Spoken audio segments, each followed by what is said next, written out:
Eu vou comentar um caso de somatização e de como a psique a representou em um sonho. Em outubro de 2014, eu fui procurado por um jovem que no ano anterior havia apresentado alguns sintomas. E por causa disso ele foi ao médico e os médicos perceberam que tinha uma doença, mas não conseguiram, e até hoje não conseguiram, diagnosticar essa doença, dizer que doença é. Então tem 3 anos que ele faz uma bateria de exames, vai a São Paulo, é analisado por uma junta médica, mas os médicos ainda não descobriram o que ele tem. Ele está correndo o risco de ter que fazer um transplante de fígado. Então, quando ele me procurou para começar a terapia, ele narrou esse histórico, contou outros eventos da vida dele. Então, eu propus para ele pensar como uma hipótese que a doença dele pudesse ser entendida como uma somatização, o resultado de estímulos ao longo de toda uma vida, talvez, e que por fim culminaram com essa doença. Aqui eu lembro que o conceito de somatização é o de que a psique e o corpo interagem entre si e que, eventualmente, fruto dessa interação pode surgir uma doença. Recentemente ele contou um sonho. O sonho é rápido. Ele está na fazenda da família, dirigindo um carro em uma estrada de terra que faz uma curva à direita. Ali ele para porque tem algo no alto que o chama atenção e que de alguma maneira ele quer. Então ele sai do carro e tenta alcançar isto que está no alto. À sua esquerda tem um barranco. Ele se desequilibra tentando pegar essa coisa no alto e cai nesse barranco. E no sonho, o sonho termina com ele ficando tetraplégico.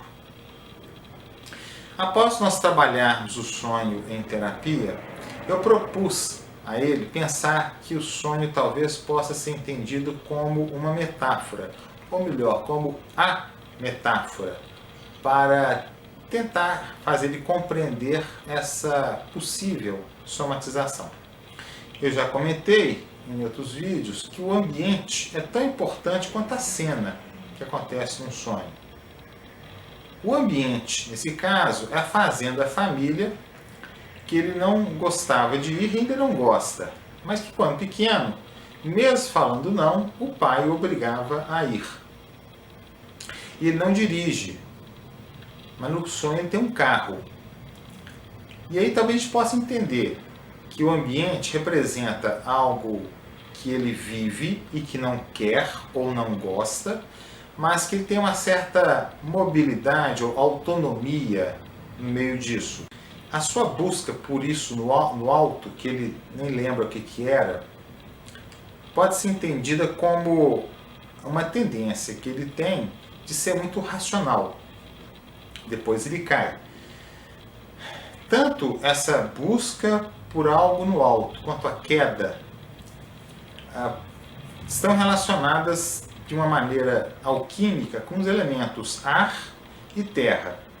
Como eu já publiquei 4 vídeos sobre esses elementos, eu não vou repetir isso. Se você tiver curiosidade e interesse, assista os vídeos. De forma resumida, porque é claro que o sonho não é trabalhado nessa rapidez, mas de forma resumida, ele é um rapaz muito intelectual. Ele privilegia o pensamento em detrimento do corpo. Então também falei com ele que o sonho estava revelando que por causa dessa busca por conceitos, ideias, ele negligenciou o corpo, apesar de ser atleta antes de aparecer essa doença. Então, ele transformou o corpo, e nesse caso o elemento terra, em sombra.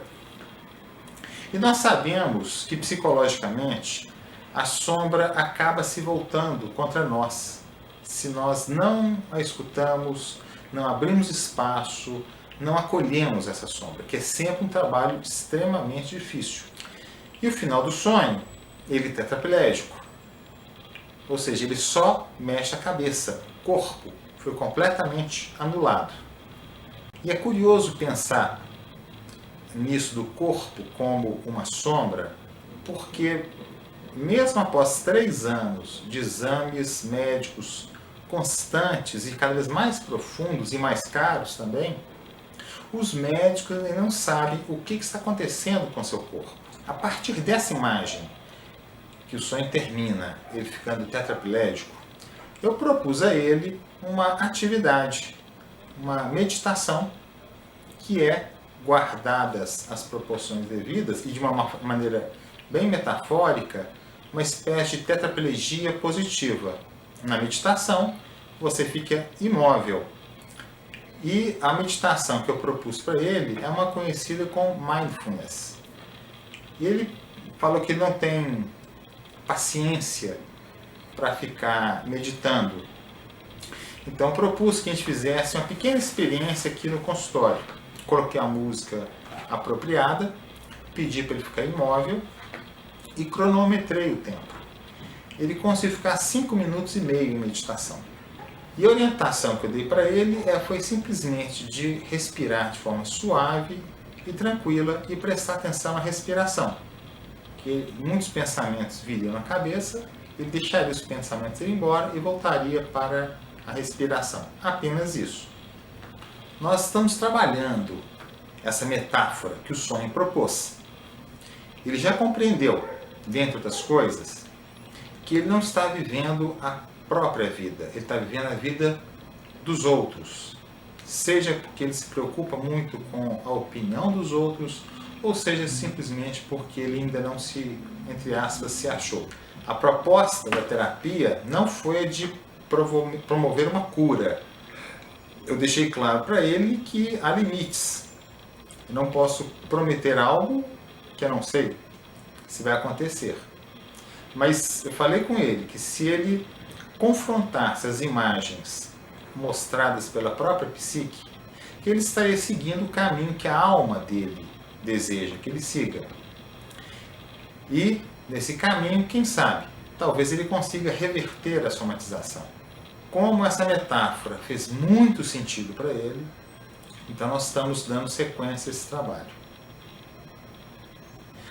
A minha sugestão para você, seja profissional, seja um estudante de psicologia ou apenas alguém interessado nos sonhos, que tem um problema de saúde, que possa ser uma somatização, que tente induzir um sonho sobre isso. O sonho vai ser, como eu falei antes, uma espécie de metáfora. E você vai ter que lidar com a imagem oferecida pela sua psique, ou do seu cliente, no caso. E essa metáfora, óbvio, é muito mais rica do que as analogias simplistas que são feitas. Por exemplo, que fígado está associado com raiva, pulmão com angústia, coração com afeto e por aí vai. A psique vai muito além disso, porque ela cria um símbolo. Até o próximo vídeo daqui a 2 semanas.